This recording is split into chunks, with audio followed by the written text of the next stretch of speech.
Well, I have a sort of suggestion, and that is this, that before we decide either to save the planet or to destroy it, we pause for a moment of silence. I don't mean that kind of grim silence which one observes when somebody says, such and such a famous person has just died, and we'll observe a moment of silence in his honor. And everybody frowns and thinks very serious thoughts. That's not silence at all. I mean real silence, in which we stop thinking and experience reality as reality is. Because after all, if I talk all the time, I can't hear what anyone else has to say.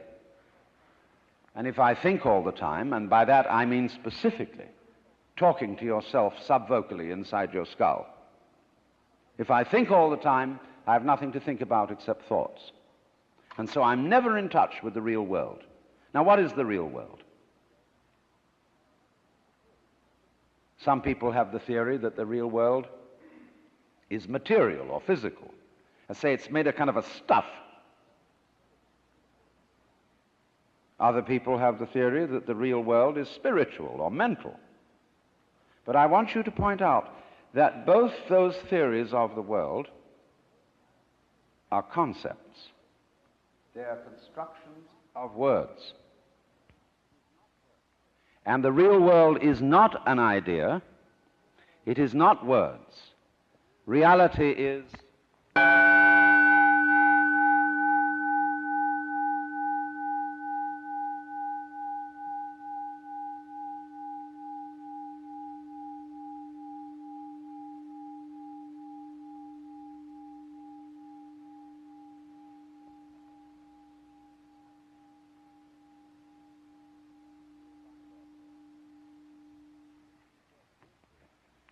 you will find, therefore, that if you get with reality, all sorts of illusions disappear. And I will mention several illusions that have not this kind of existence.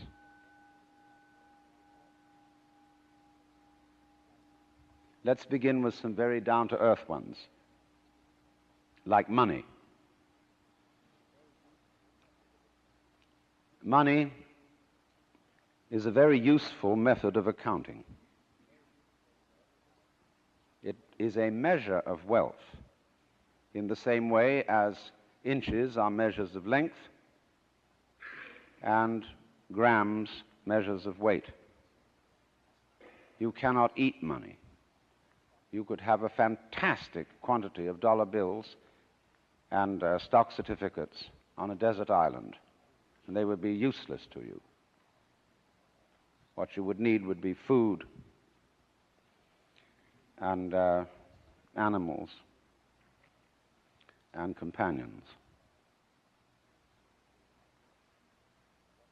Money simply represents wealth in rather the same way that the menu represents the dinner.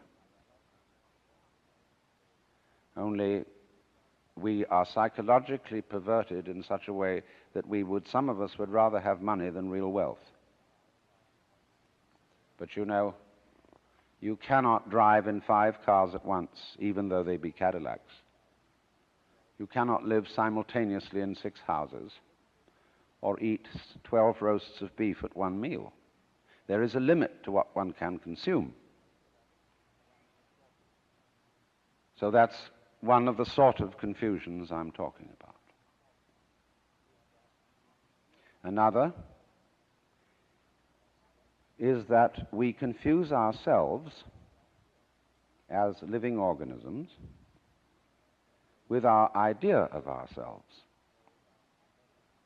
That is to say, with a conception of myself which is called the personality or ego.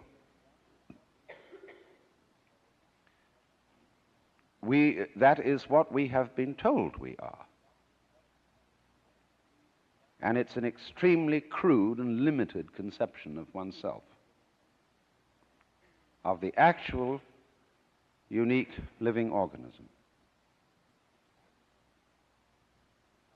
And we get unhappy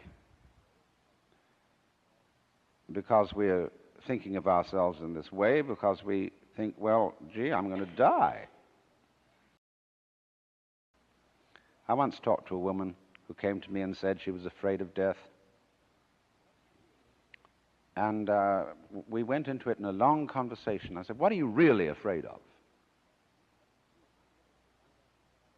And she thought it over, and he said, do you know, what I'm going to be afraid of is what other people are going to say.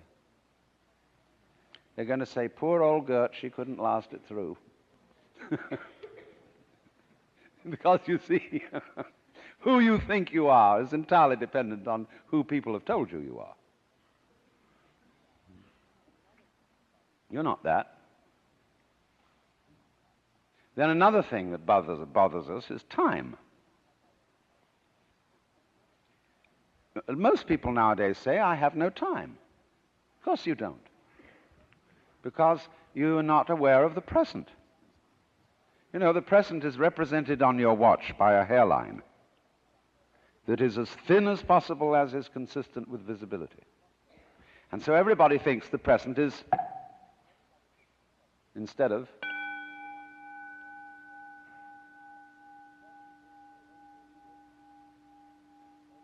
now, the present is the only real time. There is no past, and there isn't a future. And there never will be. We think ordinarily of the present as an infinitesimal point at which the future changes into the past. And we also do a terrible thing. We imagine ourselves to be results of the past. And we're always passing the buck over our shoulders, like when God approached Adam in the Garden of Eden and said, hast thou eaten of the fruit of the tree whereof I told thee thou shouldst not eat? And Adam said, this woman thou gavest me, she tempted me, and I did eat.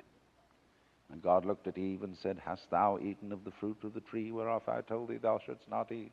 And she said, the serpent beguiled me, and I did eat. And God, out of the corner of his eye, looked at the serpent. The serpent said nothing.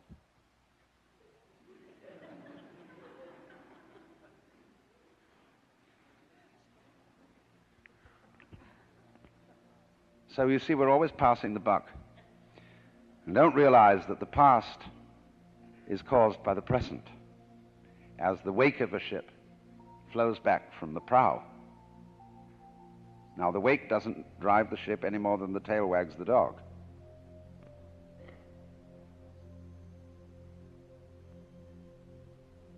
But we've all got excuses.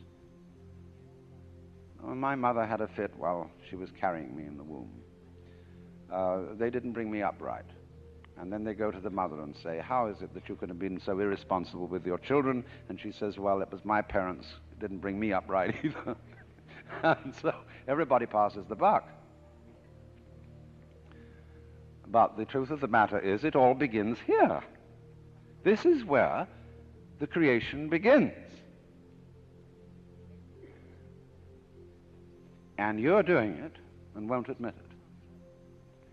Because, of course, you're all God in disguise. Jesus found that out, and they crucified him for saying so.